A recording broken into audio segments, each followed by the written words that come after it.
Home is a place to laugh, learn, and play, and a place where everyone should always feel safe. That's why at Kidda we believe that protecting children from house fires is everyone's cause.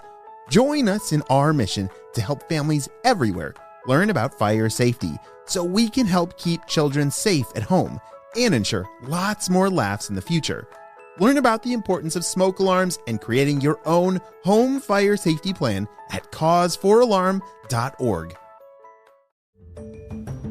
Hello, critter protectors. Mr. Jim here, and welcome to Kids Animal Stories, a place where there's always a mystery and adventure around every single corner. If you love critters of all shapes and sizes, I need you on our Critter Protector team. Join our adventure as we learn about critters from around the world and in our backyards. Well, my friends, are you ready for today's adventure? Me too! Let's go!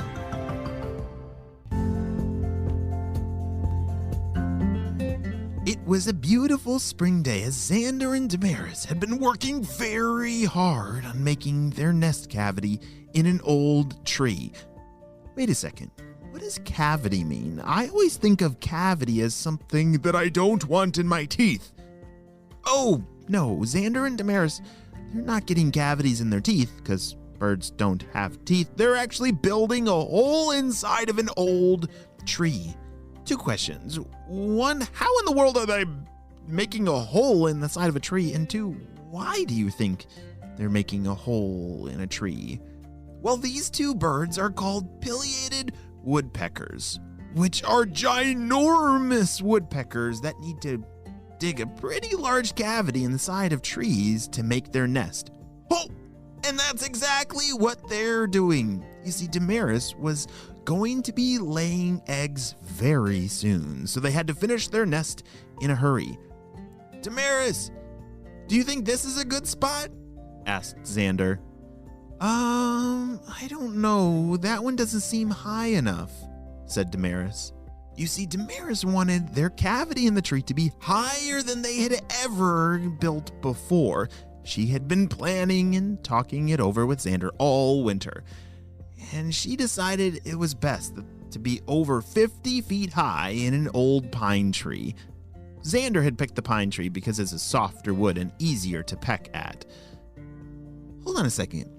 Do you think in this new house that they're building, do you think they'll need to get furniture? Do birds need furniture? I'm not sure. I've never been inside of a bird nest cavity in a tree. Why don't you close your eyes with me and imagine what their home will look like? Is it dark? And, well, of course it's dark because I'm closing my eyes. But inside their cavity, do you think it's dark? Or is there a lot of light? Is it big or small?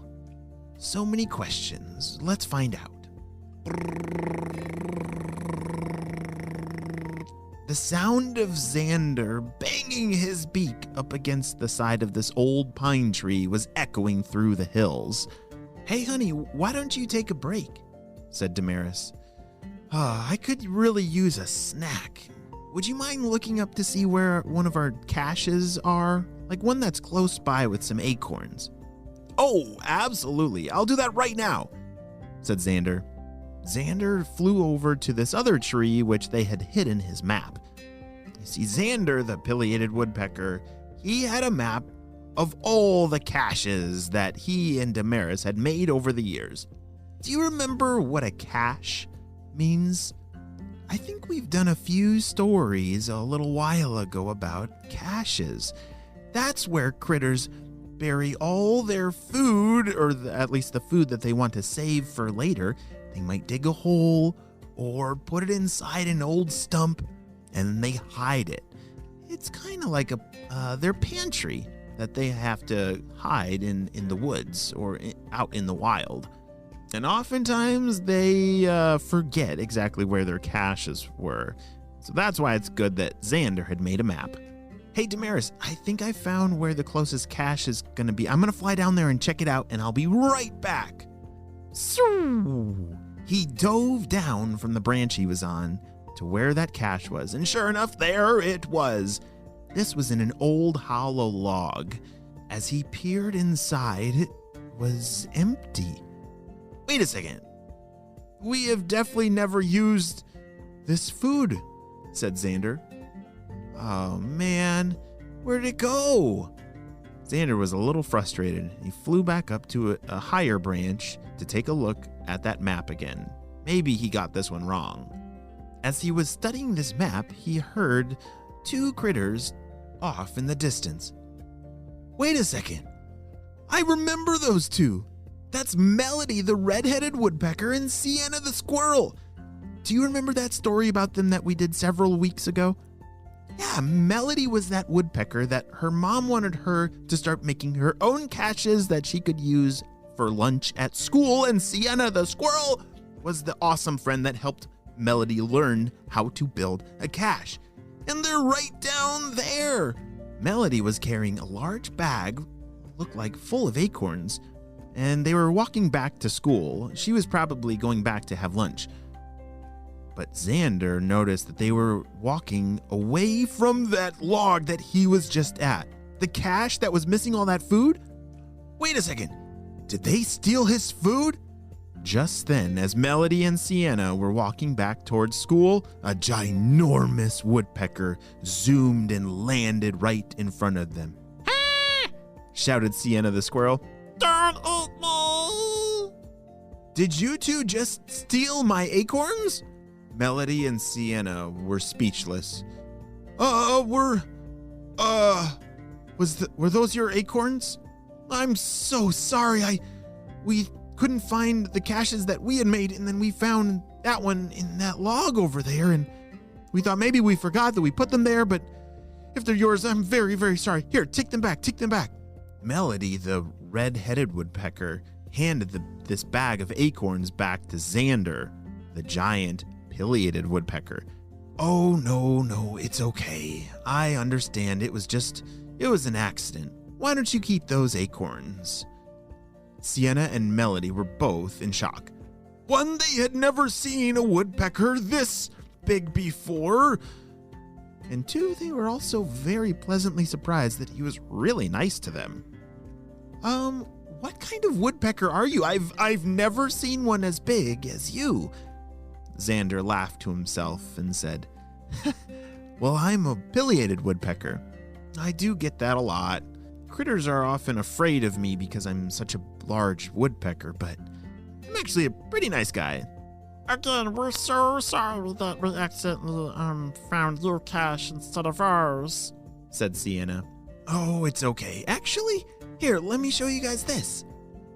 Xander pulled out the map of all of his caches and said, You two should think about making a map and marking on here where you put all of your caches.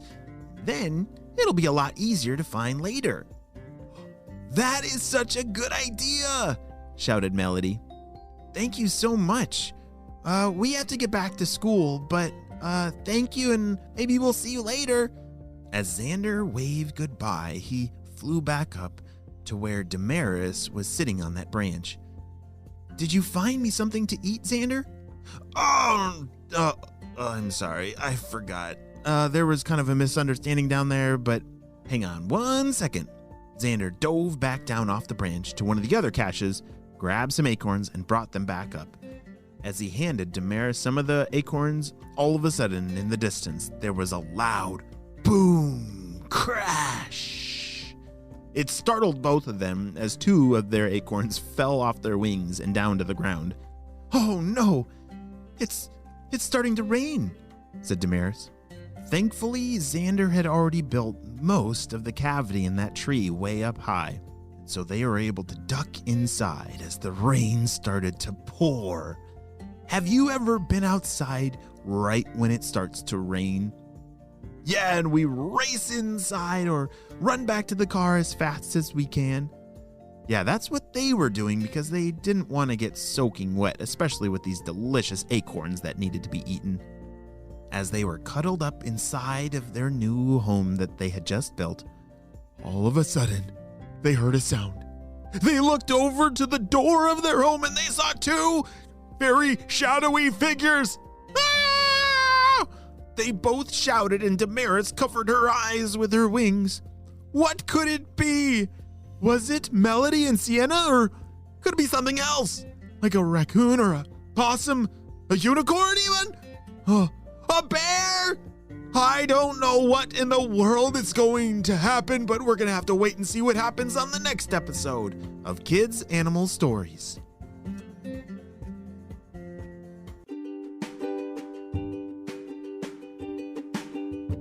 Great job. You listened all the way to the end, and we need to talk more about pileated woodpeckers. They are the largest species of woodpecker, and they share something pretty cool with our friend Sienna, the red-headed woodpecker.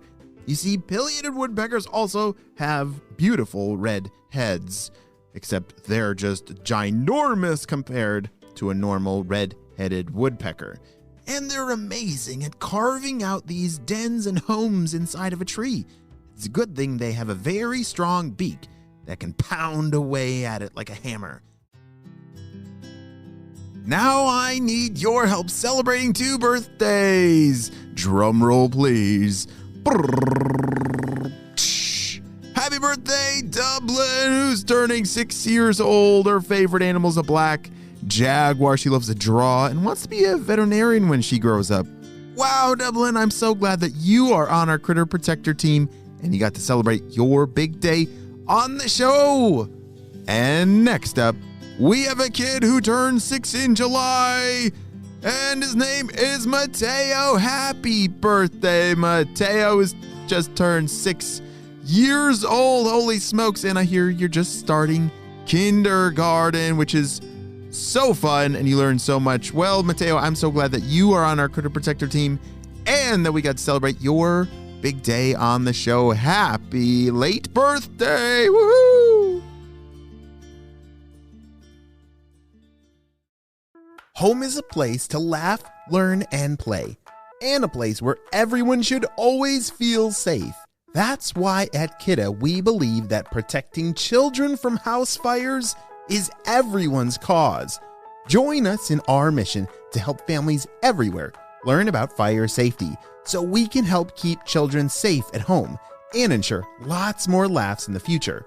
Learn about the importance of smoke alarms and creating your own home fire safety plan at cause4alarm.org.